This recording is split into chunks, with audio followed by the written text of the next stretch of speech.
RSS ಒಳ್ಳೆ ಕೆಲಸ ಮಾಡುತ್ತೋ ಕೆಟ್ಟ ಕೆಲಸ ಮಾಡುತ್ತೋ ಅಥವಾ ಅದರಲ್ಲಿ ಎಷ್ಟು ಜನ ಮೆಂಬರ್ಸ್ ಇದ್ದೀರೋ ಅದರಲ್ಲಿ ಏನೇನಾಗುತ್ತೋ RSS ಅಗೇನ್ಸ್ಟ್ ಕ್ವೆಶ್ಚನ್ ಮಾಡಿದ ತಕ್ಷಣ ಏನ್ ನೀವು RSS ವಿರೋಧಿಗಳ ಅಂತ ಪಟ್ಟ ಕಟ್ಟಿದ್ರೆ ಅಂತ ಮುಟ್ಟಾಳ್ರಿ ಇನ್ನೊಬ್ರಿಲ್ಲ, ಬಿಜೆಪಿಗರಂತ ಮುಟ್ಟಾಳ್ರಿ ಇನ್ನೊಬ್ರಿಲ್ಲ. ಆತರ ಯಾರಾದ್ರೂ ಪ್ರಶ್ನೆ ಮಾಡಿದ್ರೆ RSS ಕೂಡ ಭಾರತದಲ್ಲಿ ಇದೆ ಅಂತಂದ್ಮೇಲೆ ಭಾರತದ ಕಾನೂನಿನ ವ್ಯಾಪ್ತಿಯಲ್ಲಿ ಒಳಪಡುತ್ತೆ ಅಂತಂದ್ಮೇಲೆ ನೀವು ಒಳ್ಳೆ ಕೆಲಸನೇ ಮಾಡಿ, ರಿಜಿಸ್ಟರ್ ಮಾಡ್ಕೊಂಡು ಮಾಡಕ್ಕೆ ಏನ್ ಪ್ರಾಬ್ಲಮ್ ಇದೆ ನಿಮ್ಗೆ?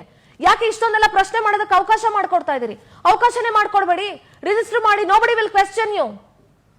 ಹಾಗಂತ ನಾವು ಒಳ್ಳೆ ಕೆಲಸ ಮಾಡ್ತಾ ಇದೀವಿ, ನಾವು ಯಾಕೆ ರಿಜಿಸ್ಟರ್ ಮಾಡ್ಕೊಳ್ಬೇಕು ಅಂತಂದ್ರೆ ಮಾಡಕ್ ಆಗಲ್ಲ. ಒಂದು ಚಿಕ್ಕ ಹೋಟ್ಲ್ ನಡೆಸಬೇಕಂದ್ರೆ ಅವ್ನು ರಿಜಿಸ್ಟರ್ ಮಾಡ್ಕೊಳ್ಬೇಕು, ಅವನನ್ನ ಬಿಡಲ್ಲ ನೀವು.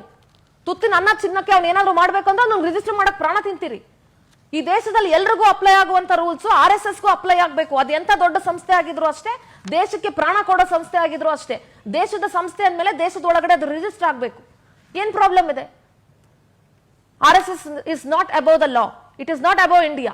ಅದನ್ನೊಂದು ಅರ್ಥ ಮಾಡ್ಕೊಳ್ಳಿ ಅಂತ ಹೇಳ್ತೇವೆ.